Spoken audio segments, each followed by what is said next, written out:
Executives. Ladies and gentlemen, a big applause for VP Lewis. Thank you.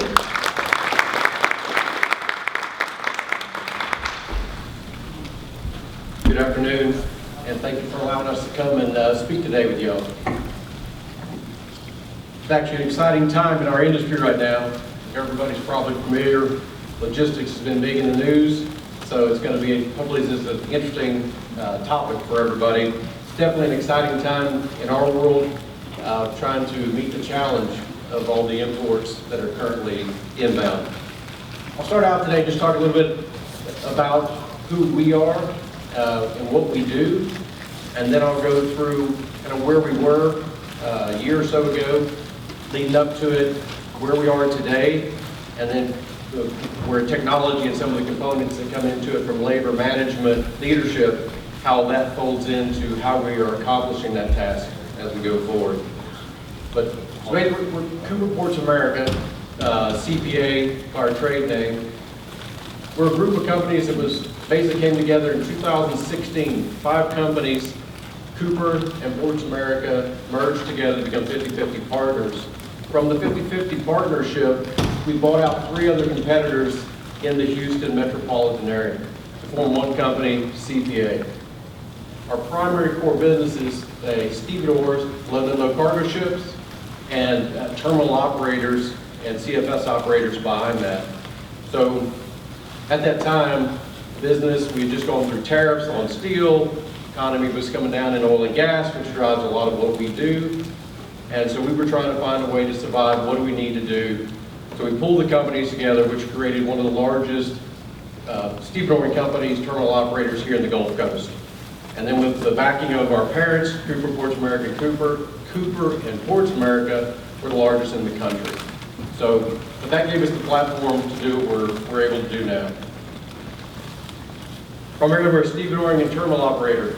So we provide stevedoring and terminal operating services in every port in the Gulf Coast. We handle all cargoes and anything you can imagine that comes in and out of those ports. Everything from wind energy, bulk products, project cargoes, steel products, coils, containers, which have everything in it that you see today in this room, handle a little bit of everything. So that's our core business. A few pictures, you see us handling wind energy on the left, project cargoes up top on the right, military cargo on the below. So it's a little bit of everything, as I said, you can see and do. We are the strategic contract holder for all military cargoes that move between Beaumont, Port Arthur, and Corpus Christi. So that business goes up and down with what the military is doing, but we're proud to be a part of the movement of military cargo. In these ports, the Texas contract, or the movement that the SDDC does here, is always the largest movements from around the country. This is going to be a changing business for us, but we also provide maintenance and repair depot and empty storage at Barber's Cut, for which also supplies Bay 4 Terminal. We provide M&R, empty storage, and there as well as chassis pool. But over the last year, with the rapid growth at the Port of Houston, they've taken back a large percentage of our property, so we've actually had to go through a change of process there. We now have folded back into our own properties in the same facility and gone from an empty depot into a loaded container depot for outbound cargoes primarily that don't have, with the congestion in the terminals today, there's nowhere for that cargo to stage to make it for outbound efficiently. So we're now staging loaded containers in those yards that have a close proximity drop yard to be able to take the containers in. So in our business, you're always trying to figure out what's the next phase, how do you flow with the industry, how's cargo moving? Because for us, the important thing is cargo coming in or going out, and how do you accomplish that?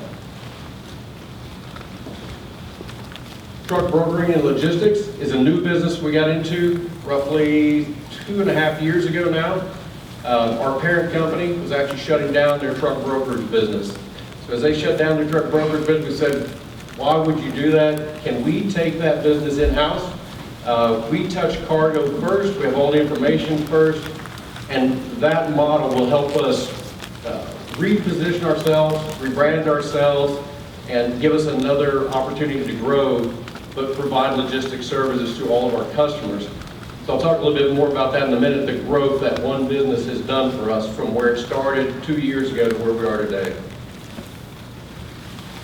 CFS services, we run where we have containers and where we have general cargo. We actually provide warehousing services as well. We stuff strip containers, load general cargo. In particular on the CFS side, we actually partnered with the Port of Houston. They were going to tear down one of their CFS stations that had not had any repair done to it in 30 years plus. So we partnered with them to have a 10-year strategic partnership. We would recondition the building, recondition the property, provide to keep that facility vital for another 10 years into the future, which is about 25 full-time jobs that we were able to maintain by doing that. In our facilities, we work, like I said, every port in the Gulf Coast. Listed there. Some of our core customers. So that's the end of the slides, but I want to kind of get into why we formed, what was happening in the last 2 years or so. So when we came into 16 when the business was formed, the 5 of us came together because at the time, none of us were able to survive. There wasn't enough volume. We were competing against each other. Market conditions were tight. We were going into a situation where the oil and gas and steel that had tariffs placed on them, so our market share was falling. So we said, let's join together and work together and see if we can make it out the other end. All the while, in the Port of Houston, which is our core business, can we place ourselves to when business comes back in a position strategically to take advantage of an uptick in the market by taking some of the competition out and working together. So we go along another year or two and get to a COVID era. All of a sudden, 18 months ago, summer last year, we were at the lowest tonnages that we'd ever seen moving through the port. In fact, so low, to give you an idea, when the 5 of us joined together, the tonnage we were handling a year ago was less than any one of us was handling independently before, when we thought we were dying, before we merged. That's the position we were in when we got to last year. The man hours had fallen off. We were less than 1 million man hours. Tonnages were record low.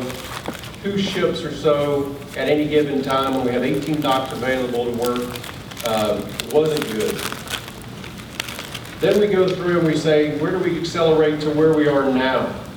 It's an incredible opportunity, but it's an incredible journey we've been under. We've gone from under 1 million man hours to over 2 million man hours in less than a year's time. We went from working our 2 ships at a time to where we ourselves are working 12 ships at a time at any one facility, as many as 18 ships at any given time across Texas in that same period. We've gone our truck brokerage business, which is from a model that we had changed to back up to where that came from. It was all based on how the steel flows. Steel in Houston, we were considered a direct discharge port. Steel came off the vessels, landed on a truck or to the dock, immediately a truck, and then went inland. It went inland to all of our competition or other businesses. So then we were saying, well, why would we do that? We touch the cargo first, keep it in-house, give savings back to the shippers of the cargo, and that's got to be a business model that would work. We struggled through that, but over time we get set that out with some help of our other customers, and we lined it out. Although volumes were down, it was there. We moved to today, the ships come in, we were successful. About 80% of all of our business now does not go outside the port, it comes in, comes to us. We house it, we save one logistics run in trucking for our customers, which is the most expensive part of that logistics chain. Every time a commodity hits a truck and goes to another yard, by ton, that's the most expensive thing that can happen to it. And where our truck brokerage has gone to today, we went from 3,500 trucks a year to we'll be over 35,000 trucks this year with the expanded growth. So that's been an incredible expansion for us. And then we come to say, then you might say, or piece of this is the most fun, is how what did you do, or how do you do that? How do you accomplish that? We've got a lot of speakers today. What y'all are talking about, you have to think of new processes. How are you going to do that? Is it technology? So in our case, our terminal was moving less than 100 containers a day through the City Docks facility a year ago. Only 100 trucks. Today, we're over 400 trucks a day, straight warehouse commodities, every single day, 6 days a week. When that first ramped up, I'll tell you, it was painful. It was painful for us. It was painful for the community in logistics, because how do you do it? That's how much cargo is flown in. We have to figure out how to handle it. So in the last 12 months, the exciting pieces are, we've undergone a rebuild of our whole terminal operating system that controls our inventories, controls how we process trucks, how we process their appointments, to get in, to make that easier on everybody. As that's gone, we went obviously from 100, 200, 300, 400, and we're well on our way to head for 500 trucks a day, which I don't know that there's any other terminals in the world that can handle that kind of truck volume in Breakbulk. So we're proud of that, have a long ways to go, but that's technology coming into play. We spoke at a conference with this group a couple of years ago and talked about we were going to move to technology where we're using handhelds in the field. We actually did that. We had a setback through COVID and also cell providers. We lost our signal. I'm happy to report that that's back. We've just invested about $500,000 installing our own private 4G network within our facility to control all of our laptops. So we're now able to process trucks again electronically at the point where they're loaded. It allows that information to go and be conveyed to our cargo interest real time. So that's huge for us. Speeds it up, decreases stops in our trucks there. So we're way behind in technology, so for a steep growing company, that's a long ways to move to keep that process moving. But while I'm here with a lot of folks here at the college and younger generation coming up, I'm a big proponent of this to help. Where we're trying to go is our system, even though it's advanced today, it looks like an old green screen or Excel file. It is difficult to operate in. So we are undertaking a process to move that to an app-based program where it's intuitive and will help everybody that comes into the industry new, our clerks, move through the process easier. So we have to do those things.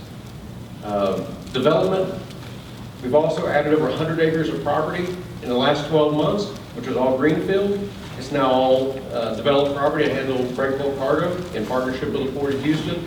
We've invested the money, nearly $23 million, and we're able to secure long-term leases to allow us to be viable in the future. And then the industry coordination. Obviously, we need a lot of people. So between the unions that supply our labor to the different colleges that are helping us find the management staff, we have to keep looking for the next level of management. So we hope we can partner with you guys and help us find some of the next generation of managers coming in. Appreciate the time.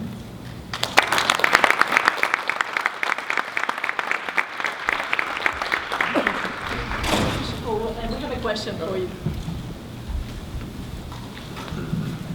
First of all, very interesting talk. I'm impressed to hear the viability in your business in the last couple of years. It made me think about a quote by a very famous physicist, Niels Bohr. Prediction is difficult, especially about the future. Some people are telling that the war in Ukraine is just an appetizer, and the main entree will be if China decides to invade Taiwan, and all the consequences in the business are all around the world. How do you prepare for this kind of catastrophic event?